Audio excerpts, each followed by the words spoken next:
Hello, everyone. My name is Ken Angst. I'm with the Angst Real Estate team with Hope Properties. We have a special guest today, James. He's James Elvick with One Trust Loans. How are you doing? I'm good, good. Nice to be with you this morning. Yeah, so we're in James' office, and one of the biggest things and biggest challenges that we see out there, and that we want to address specifically today, is how does someone that has bought 3 to 5, 7 years ago, and of course we have some emails, that's part of live, has a significant amount of equity. I have clients that have two, three, $400,000 in equity and would like to move up and purchase that dream home up the hill or in some other area. I've done one recently, so it's a contingent sale or there's some other issues, but how do they go about doing that? Yeah, and that really is one of the biggest issues that a lot of people are facing now. Is they we call them the move up buyer, Right. and they want to buy a new property, but they don't. They're afraid that they can't buy another place. They need to sell their house. You sell your house, it'll probably sell like Probably in 24 hours right now. 24 hours, right? Yep. And so, how do we position, and what are some of the strategies that we can use to get you in the best possible place to make it work for you? Right, and take advantage of this equity while it still lasts, while it's still around. Absolutely, yeah. So we have quite a few clients, and we just did one, but I'm going to warn everyone up front, and we had one recently. It's not for the faint-hearted. These contingent sales are very tricky, and the reason why that is there's a lot of moving parts, and there's a lot of people involved. Yeah, and you know, patience and fortitude are your friend. Right. It is absolutely right. The stars do have to line up, and you have to put it together that way. But it's very doable. It is very doable. So the step obviously is you would contact your realtor, hopefully the Angst team in this case, and talk specifically about comps. What is your house worth? Make sure that you're actually looking at comps that are in the last 30 days. I'm just telling you, in this market, if you're looking at comps that are older than 45 days, you're really missing out. And when I like to also make sure that you're looking at closed comps, not listings, because listings don't tell you what that house sold for. Let's see what it sold for, because that's where the rubber meets the road. That's a beautiful point, because we've closed several deals where the list price is at 600, it'll close for 7. And I'm not kidding. That's wow. It's just so crazy. That's a good point, is look at closed comps, and sometimes you may have to go back more than 35, 40 days to see what those are. Yeah, I like 90 days, although our market's moving so fast, right, and it's so aggressive. But that's a good place to start. Let's see how much equity we have to play with for your next purchase. Right, so that's all kind of depends on, that'll tell you how much $500,000 in equity you have. And that's a beautiful thing. Now, the other thing that we do is that we actually call other realtors and see if we can't get any information about a house when it's closing, and to see what real comps are. So the first thing is evaluate your home. Don't look on Zillow. Actually call and talk to someone that's live, that is actually looking at live comps, because Zillow is far behind, so make sure you're talking to a real estate professional. So once we have that information, we talk to James here, we come to the office and say, James, what are our options? And there's several. So what we're going to do is we're going to go over like the top 6 options that you have once you're in this position. So let's start out with, I'm here, let's talk about bridge loans. What is a bridge loan, and how would it help somebody that is in a spot where they need to move up? Great segue. So let's start with that bridge loan. A bridge loan is going to be a product that is a temporary loan that basically, in the name of it, tells you what it is. It's going to bridge the gap between the departure and the new house. And there's a lot of moving parts to a bridge loan too, because I am going to cross collateralize both properties. So that's one loan that kind of takes over your departure and helps you buy the new one. After your departure sells, we're going to do a takeout loan or a permanent loan on the new home. So in a lot of ways, it's kind of like a construction loan. You know, if you had a construction loan, you built your house. This is building the bridge between the old house into the new house. And then we're going to do a permanent loan at the end. So it is 2 loans. in the completion of the process. Okay. The bridge loan will help you with the equity in your existing house, help you be able to provide a down payment for the new house. Once your old house sells, we pay off the bridge loan, we put the permanent loan in place. Excellent. And that's how a bridge loan works. So the most important thing about a bridge loan, and you're going to agree with this, is it makes you do a contingency without one. You can go into a house, put an offer in, and in this market, obviously, contingent sales are it's pretty tough. So I got to think that if you're a contingent buyer, you're going to have a tough day getting anybody to seriously look at your offer. So this puts you out of that contingency and puts you in a really strong position. Yes. All right. So go ahead. And I was going to say, in a bridge loan it's not an inexpensive way to do it. Okay, I just want to put that out there. It's along the lines of of rates of a home equity line, and I won't talk specifics because FICO matters and things of that matter and loan to value, but it is with a fast moving market that we have where we're seeing these huge increases sometimes within 30, 60, 90 days. Any of those costs really are nullified by the fact that the market's moving so quick. We just need to get it completed. But at the end of the day, they're getting a loan on their new property at whatever the rates are currently, correct? Current market, yes. You're going to get your regular, and the other thing is that permanent loan that you get is going to be based on this very low loan to value, because that at the end we've got this significant down payment, and maybe you're at 60% loan to value on that new home that you want, and you got a payment that you love. All right, so that's the first way. Is if you have any more questions about that, you can contact James or me, and I'll give you his name and number. We'll put your name on the screen. So that's the first way, is doing a bridge loan, non-contingent. That's cool. Now talk about home equity lines and how that works, and specifically talk about the time frame, because we have a lot of people who don't understand how to use a home line equity to their advantage and what the time frame is, because you were telling me before we talked you have to be out 90. Yeah, and a home equity line of credit is typically done only on an owner-occupied property. Okay. So your house is not going to be listed for sale when you go get a home equity line.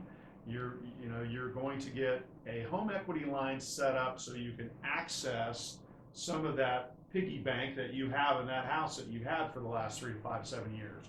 That would then be the funds available that we would use for the new purchase. You need to do it 60 to 90 days in advance, I would say at a minimum. Why is that?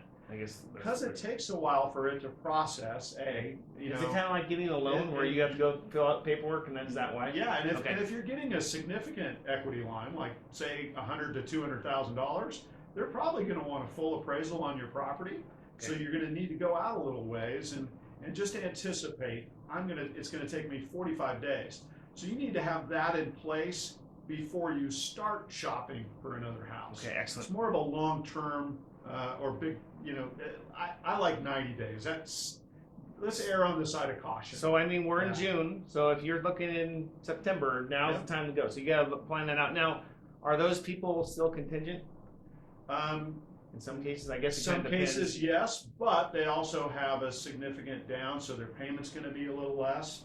And we're going to talk about some other different mechanisms that we can get them non-contingent, and kind of use that equity line as also the bridge, so to speak. Because the home equity line, it works as a bridge loan too. It's a mechanism that we're going to tap that equity that we have in the house so we can buy another house. Excellent. So now talk about. I'm going to you brought up something, and let me back up to the bridge loan, because the bridge loan works in a very specific way. If you can't qualify for your existing mortgage payment and the new payment, one of the things that the bridge loan does is that we do not even look at the existing mortgage. You don't have to qualify that with the bridge loan. Okay. So the home equity line does still keep that in place. We are going to look at both that home equity line and that. So we're going to have this conversation before when we look at your income to debt ratio and what have you, and we're looking at different options to make you non-contingent.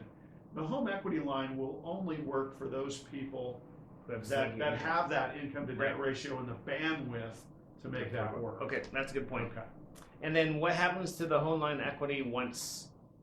So they close on their new home and they sell their other one, then it's just paid off like a regular You're going to mortgage. pay it off just like the existing mortgage. Typically, you're going to pay a little deferred origination charge on that home equity line. It's still a fairly inexpensive mechanism though to get to where you need to be.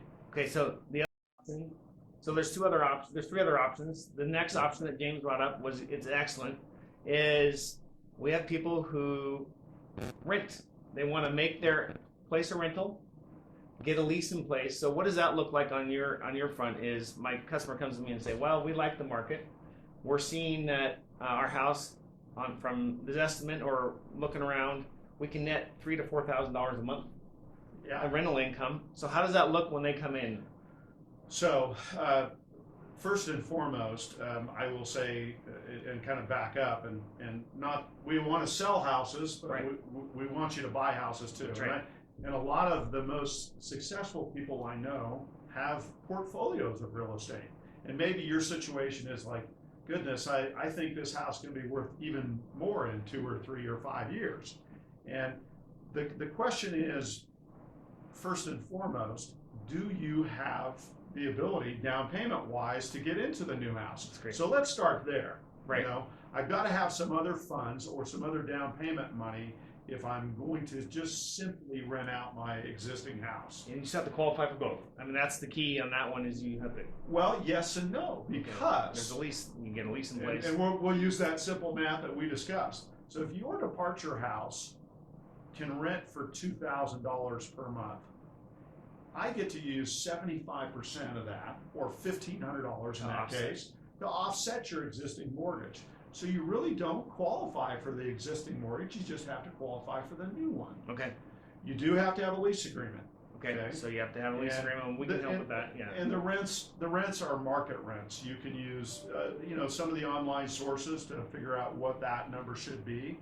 But one of the nice things, we used to have deposit checks and a paper trail that was pretty cumbersome. Mm-hmm. That doesn't exist now. Great.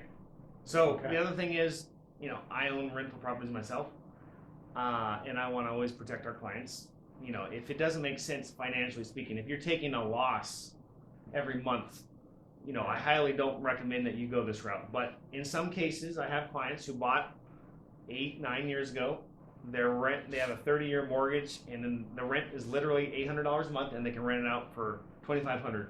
Those are the people that this is applicable to. Yes, and that's additional income that they can use to qualify. The other thing, and you mentioned it because you have rental properties, not everybody wants to be a landlord. It's not for the faint hearted. Do you have the wherewithal and the stomach to do that? Because it's not all rainbows and unicorns. And I'm going after this meeting to pick up a key for one of our renters that lost the HOA key to the building. So. Okay, so it's not for the faint-hearted, and you have to take calls. There are property managers out there that will take care of all this, so that's just another option. The other one is talk about, there's something out there called recasting. What exactly is that? How does that impact? So we'll go back to a similar scenario that you have down payment in another source. Let's say we don't have to access that big equity that you have. Can it be stocks that you want to sell? Could be a 401k. But maybe it's stocks that you need to have it sit for another 6 months to take advantage of long term, and then. So this is a perfect example. There are multiple ways that maybe you could generate, and that's a conversation that we have because I'm here to be your advocate to say, okay, is there a mechanism that I can get your foot in the door on the new property without selling your old one? With a recast is a fabulous mechanism for somebody that has that kind of bandwidth. So what the idea is that I'm going to buy that property. I'm going to use maybe just 5% down, get my foot in the door. Okay. Somewhere in the next several months, I'm going to list my house and sell it and maximize what I can do for that house. Okay. After I have that chunk of equity, after you sell, right? Let's say I've got $200,000 I want to apply to that new mortgage. Well, you could always do a refinance, but then what do you know what the rate will be? Plus you've got the cost of a refinance and what have you. With a recast, I take that principal reduction and put it on that new loan that you just got. But more importantly, the payment changes down based on what that new balance is. But the interest rate and all the terms stay the same. Everything stays the same. The cost of a recast is $300 or less. Now, can you do multiple recasts or just one? One time. Well, it's a one-time. Now, I will say that there are some investors and/or servicers that'll allow it, but I typically always just say once because we don't control that down the line. Is that something that they need to tell you up front that they're going to do that, or is that just something that they can get right away with just going with the loan with you? I prefer to know it up front. Okay. If life changes, let's say that you inherit some money in 6 months or 9 months, you can still do a recast. Okay. But is it standard for all loans to have a one-time option? Most Fannie Mae is a standard option. Yes, it is. Yeah. Okay. So and kind of to put that into perspective for you, remember when there are no prepayment penalties on mortgages anymore, and not any that we do. Right. Okay. Not any that we do. So regular traditional FHA, VA, conventional loans, there's no prepay penalty. You can always make a principal reduction. Most people try to pay extra per month, but even if you put $50,000 on your mortgage, the payment stays the same. Okay. Right? Even though the balance went down. Excellent. So a recast changes that, and that's what the big deal about a recast, because maybe you don't want a $2,500 or $3,000 mortgage payment, and after your house sells, you're only going to have a $1,500 payment. It just is a mechanism. We get you in the door, get that product done, and then at the end, we have the loan that you really, really wanted, as if your house sold right at the gate. Yeah. So again, we're just giving you all options. We're not saying that this is a one-size-fits-all for anyone. We're just giving you a lot of questions I get on a daily basis is, I have a home, $300,000 to $400,000 equity. What are my options? So these are options. Great option. So 2 more options. The next one is a little scary. Is flat out just sell your house and move into a rental. So we have that, but I'm just telling you at the market, I haven't seen the most recent, but from last month, there's like 300 homes available at any one time. So that's a scary option. But what I found is that there are quite a few apartments that actually cater to this around town because they've built so many. And what they have is they have short-term leases, 6-7 month leases that you can come in, put money down, and you can move in there. They're really nice, brand new apartment complexes. So you can live there until you find. So, but the scary part of that is if the prices continue to go up, you could have increased. I mean, you could miss out. Costs going out, or you could miss out.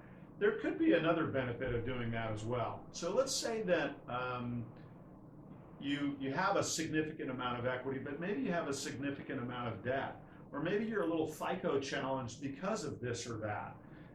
One of the mechanisms that we've had clients use that option for is that they can sell that house, kind of do what they need to do to get their affairs in order, and then put themselves in a better position in 3 to 6 months to qualify for the place that they really want. Excellent. So that's another way to look at it too. But again, we don't know what prices are going up, and we don't know about interest rates. So that's a tricky thing. It is. But that's an option. We're just not telling everyone that what they should do, and just giving options that these are options that you can follow through. And hopefully there's more inventory. But so far I've been kind of wrong on my prediction of more inventory as summer comes. So keep that in mind. So the last option is, and these are all options to keep you out of contingencies, because right now if you're submitting on a contingency and there's 25 offers, you're gonna be at the bottom of the totem pole. So the last option is, and we just did this, but I'm warning you up front, and my poor clients will tell you, it's not for the faint-hearted, is put your house on the market. So I come in, help you prepare it, get it ready, take photographs, and we put your house literally on the market. And what we're doing is we are searching for the needle in the haystack. And what we're asking for someone to come in, and it's such an appetite, people are doing this, is we say, give us 30 to 40 days, it's in the contract, to find a replacement home. And the whole deal is contingent upon the sellers finding a replacement home. And what happens is you have a 40-day window, And at the end of 40 days, either you're in contract and you move forward on that. Now, all the time frames for your house start once you're in contract in your new home, and we do a simultaneous close. Okay. But it's tricky because you have a lot of agents involved, a lot of loan officers involved, title companies. So, but what that does for you is it keeps you out of the contingency realm, and you're in contract when you start looking for it. So what the thing is, and I'll let you comment 1 second, is we get you in contract. The language is very clear. You're giving us 35 to 40 days to find a replacement home. If we don't, you can either get out of the contract or renegotiate it in an extended period of time. What's your comment on that? I think that's a great mechanism. The other thing I really also like, which is, this is a little more in your lane, is that I'm having a lot of these sellers, in this case, ask for that extended rent back after the close. So say that you have a closing date at the end of June, but you're going the buyer will allow you to rent back for maybe up to 60 days. Right. That'll also help you give maybe that extra window that you need, and that maybe goes back to the, not necessarily the sell first mode, but right. That's a mechanism I've had some success with as well. Right. So, and rent backs we always put 1 to 2 weeks of rent back, particularly in this case, because, you close in your house, now you need a week to move into your new one. And if you don't have that in place, trying to do it on a weekend is not a lot of fun. Make sure you give yourself a buffer, because we've ran into problems just recently where something got wonky at the end and we kind of got pushed out. But if you have 2 to 3 weeks or a month rent back, and 60 days is kind of the longest threshold, because we have to occupy for a primary residence within 60 days. So 60 days is the the absolute max that we can do. So.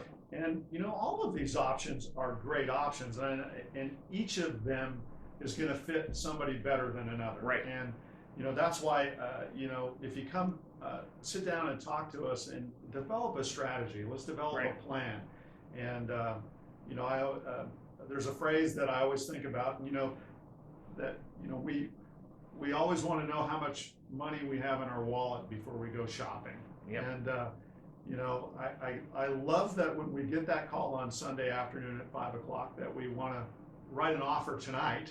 Mm-hmm. But I sure wish we would have an opportunity to sit down with you and really have us be the best advocate that we can for you and develop a plan. This is actually the best, because honestly, and no offense to anyone, we do not work with anyone that's not pre-approved. And the reason why that is we don't want to waste our time, because there's different reasons that come in, and we're not saying we're wasting our time with anybody in particular, but the problem is there's not one seller in town that is going to accept your offer if you don't have a pre-approval letter from James or a lender in town. You're just not going to. So don't waste your time. And most agents won't even accept your offer of sellers. It's just not. Yeah. So the biggest thing is plan ahead. Plan ahead. Get in here, talk to James, and figure out your strategy. It can be done. Yeah. A lot of people are scared, but it absolutely can be done, and we do it a lot. Yeah. And that gives me a quick segue that I wanted to tell you too. We have a brand new program. This is our quick close guarantee, and that guarantee offers the seller $2,500 if we don't close within 15 business days. So how do we accomplish that? I mean, that's a tall order. That's a tall order with appraisals. I don't even know. Yeah. Let's hear it. Okay. So and there is a mechanism. So to be able to utilize this program, and the reason that you want to utilize this program is that if you have 25 competing offers, we have to make sure that your offer stands out. Excellent. And what we're going to do to make this work is that we're going to do a full credit underwrite, full credit approval prior to you writing that offer. So that does mean that you got to come see me a week ahead or 10 days ahead at least. 2 weeks, yeah, because you got to get all the documents in, right? Right. And so we're going to get all your pay stubs, W-2s, all that stuff. We're going to run you through underwriting, not just an automated credit decision, but a full underwritten credit decision. Excellent. So the only two things that I need at that point, appraisal and prelim, right? Right. Now, I'm getting a lot of appraisal waivers, especially if they've got a fairly significant down. So okay, great. Let's talk about that because it's always, and we've talked about this before on our podcast. Okay. How do you get one of those? Is it credit? Is it comps? Is it has the whole house sold recently? Is the amount you're putting down? What is the criteria? Because It's yes and all of the Okay. above. And the reality is, to get an appraisal waiver, there's not always 100% rhyme or reason. First of all, Fannie Mae or Freddie Mac have to have that property in their database. okay, So they've loaned at it at some point in the last 5 or 7 years. okay, so they've So seen that. that's the other part. And then yes, it is based on your credit profile, the loan to value, and some of the structure of the loan. The lower the risk on the loan, the more Fannie Mae or Freddie Mac is willing to give you a waiver on that property because they think you're a good risk. And then if they have the property in their database, they also have a pretty good automated value system as well. Excellent. So that's how that works. Now, backing up the bus, what if we don't get an appraisal waiver? It's really tight because we've One of the- been, especially on some of these unique homes that aren't in a cookie cutter neighborhood, like probably some of these people are looking for. Exactly. We do a couple things. We set the stage with the buyer and the borrower up front that you are going to pay a rush fee on the appraisal. So instead of paying $500 or $600, you're going to pay $1,000 to $1,200. Okay. Is that worth that extra $600 to get your offer accepted? Absolutely. It's pretty right? cheap. It's Right. pretty relatively But- $1,000. We have had great success when there's an appraiser out there. If he has to choose between an appraisal that he's doing 2 weeks for $600 versus appraisal that he can do this week They're for gonna take it. $1,000, he takes the $1,000. Makes sense. And so then the rest is just up on title, unless there's something interesting or weird. There's about the never property. anything that's interesting that comes up. It's We're- never, never. never. We're gonna get that prelim in a thing, and it is 15 business days. So Okay. it's not 15 calendar days; it's 15 business days. Okay. But we can perform. We can make that happen. And that's actually important to make your, anything you can do in this market. And these are all a list of items, non-contingent. And here's another thing that we can do to make Yeah. make you stand out from the crowd. Because right now, Absolutely. most of the houses minimum have 3 to 5, 10 offers, especially on these upper end homes that we're talking about today. So, Yeah, and the 15-day close gets you a little closer. Plus, you're fully creditable. You're a little closer to a cash buyer. right. Maybe not equal, but closer. Yeah, and that's what we're gunning for, is to give Yeah. you an advantage. So we were going to talk about some other stuff, but I just want to talk quickly because we have a lot of questions and we get a lot of phone calls about, man, I want to move up. So what I recommend is, if you're interested in this, give us a call. We'll run the comps in your home, get really close, and then you can come talk to James and get a game plan on how you can move forward. Any other last comments? No, I appreciate the opportunity to sit with you today. Yeah, and this is great. It's a great topic, and it's such a significant part of our market right now. And I think it's part of why we have inventory problems, because there's a fear that I can't get from A to B, and I don't want to let go of A. But we'll just give you 6 or 7. So we'll put your name and number on the screen when we run it back through the podcast. Okay. Any last comments? Or that wrap it? I think that's good. Okay, great. Look forward to helping. Thank you. So otherwise, everyone have a good week. And if you are out there, I see we have quite a few views right now. Want to be on our podcast, own a business, can add to our podcast. We're always trying to look for new, fresh faces that give us insight into some other aspect of real estate. So you guys have a good week, and we'll talk to you soon. Thanks. Thanks.